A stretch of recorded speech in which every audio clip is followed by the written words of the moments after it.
في المدارس حلقة بكاملها. من أعجب وأروع الأمور التي تقام في كل مدارس اليابان بلا استثناء أن الطلبة في عندهم ربع ساعة مخصصة في الدوام المدرسي كل يوم. الطلبة فورا كده يضرب الجرس، يحركوا المنصات، يبدأوا بتنظيف مدارسهم بأنفسهم. مو مصدقين؟ تفضلوا عشان لا تقولوا أحمد بيألف وجاي من كوكب آخر، جبنا لكم هي بالصوت والصورة.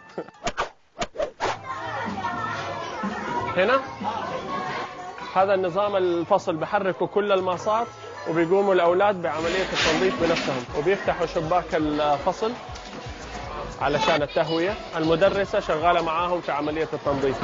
هذه عملية يوميا بتصير في المدرسة لمدة ربع ساعة، تنظيف في الفصول وتنظيف في الطرقات وتنظيف في كل قاعات المدرسة.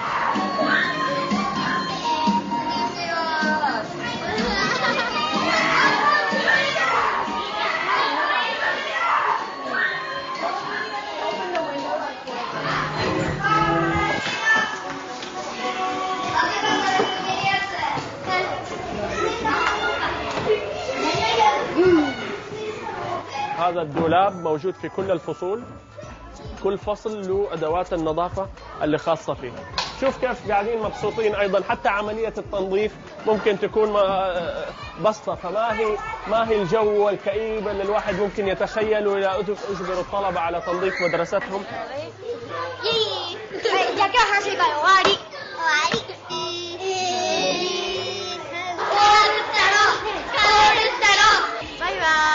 وفي واحدة مسؤولة يعني أقول تنظيف السبورة، ده عملناه كثير يعني، بس هذا المميز تنظيف الأرضيات.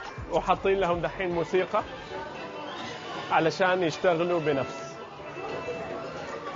موضوع كهذا ايش استفدنا منه؟ بقى أنا عارف بعض المشاهدين حيقولوا احنا مو راسلين أولادنا علشان ينظفوا الفصول، والحقيقة الناس اللي حيقولوا كده ما هم فاهمين الهدف من هذا. الهدف من هذا مو التنظيف بحد ذاته كتنظيف. المدارس اليابانية غنية، واليابان بلد غنية وقادر على أن يعين عمال نظافة كثير في المدارس، ولكن فيها هدف تربوي. شوفوا اللي قاعد يصير أمامكم تربية لكذا مبدأ.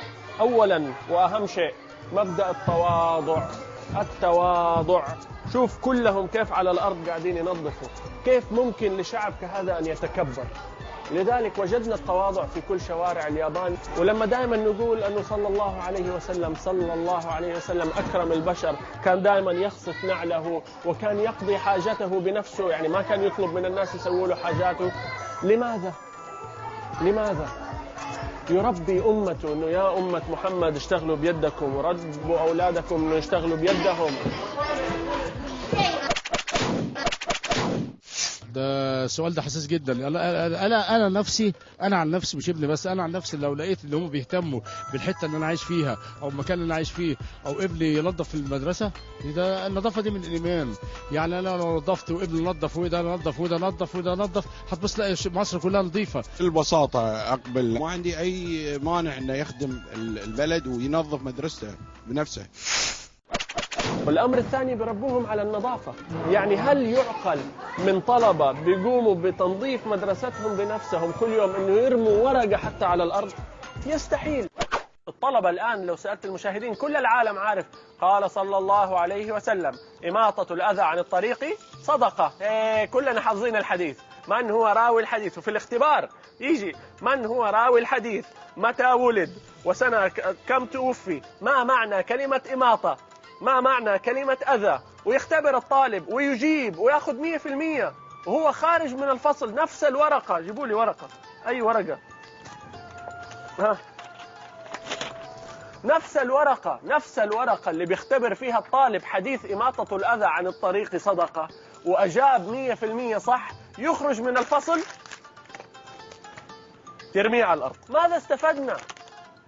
إيش استفدنا أنه علمناهم الحديث أو حفظناهم؟ خليني أصحح، إيش استفدنا أنه حفظناهم الحديث إن لم نعلمهم تطبيقه؟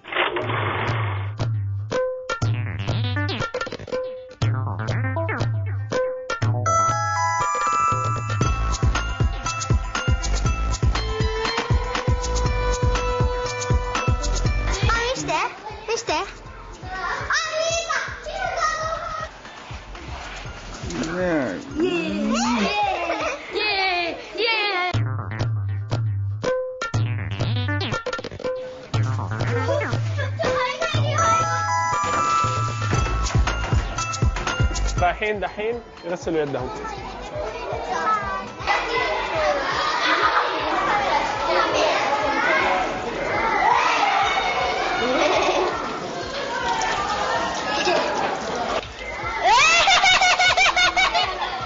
شوف كيف رتبوا الماصات، ولاحظوا كيف المدرسة معاهم في كل شيء. فعلا والله المدرسين معاهم في اللعب، شفناهم لما لعبوا في الحوش، معاهم في الأكل، معاهم حتى في التنظيف، المدرسة بنفسها مع الطلبة.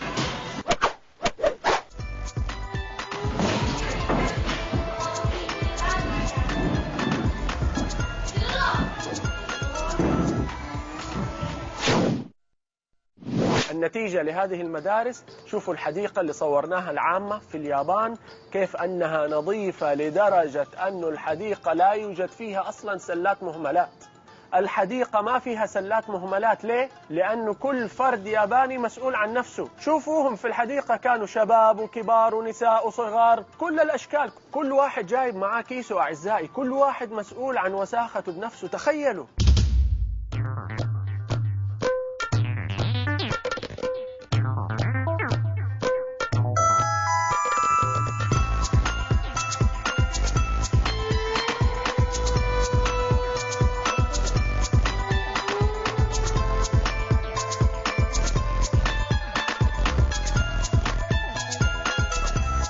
المحصلة النهائية لجلستهم، لا يوجد أي أثر، ولا كأنه في أحد كان جالس هنا.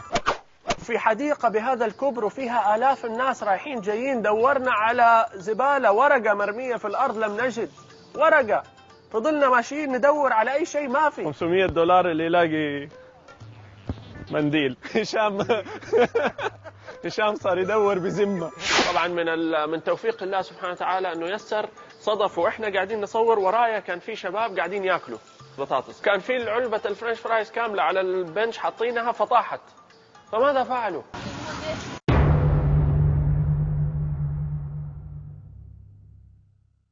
كلهم الأربعة، تخيلوا، كلهم تجمعوا وقعدوا يلموا الفرنش فرايز من مكانه. لماذا؟ انظروا هذه الأخلاق. وشباب شوف اضبط لي هو ثاني اهو، دوبها طاحت. الحين انا اعلق صوتيا على الموقف اللي حاصل لايف امامنا.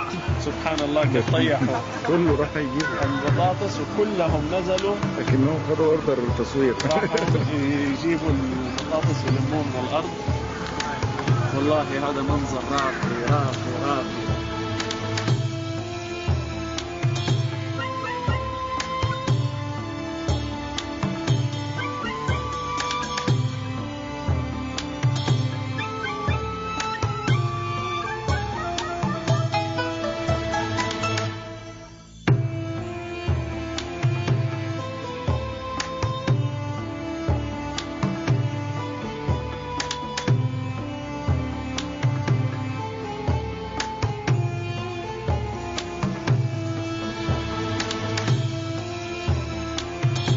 موقف جميل الحقيقة، وضح وأصل اللي نبغى نوصله للناس، أنه هذه ثقافة النظافة عندهم لا تحتاج كاميرات ولا تحتاج عقوبات، لأنها مؤصلة عندهم من المدارس زي ما شفنا في بداية الحلقة. من أولى ابتدائي إلى ثالثة ثانوي وهو قاعد يتعلم بالتطبيق العملي موضوع النظافة والاهتمام بالنظافة وأنه تشيل من وراك. فبالتالي لما يروحوا على حدائق عامة شعب محترم. Toyo Omiya. Toyo Omiya. From Tokyo? From Tokyo. Okay. French fries, and it fell on the floor, and he picked up. ね。なんていうんですかね。